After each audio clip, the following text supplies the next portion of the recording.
Hi, this is John with WTI. And as I am such a clumsy person, I gotta be honest. Sometimes I get stains into clothes that I really gotta take care of a lot of it. It pretty much is my football shirts.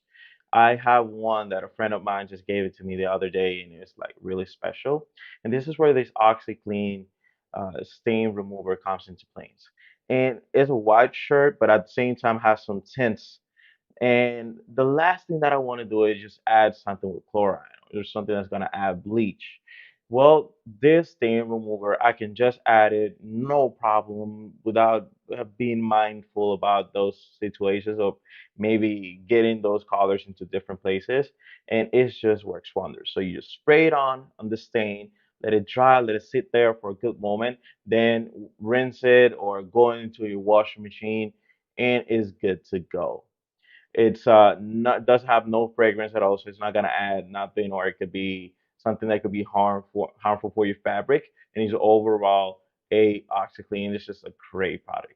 So this was John with WTI, and that was my point of view.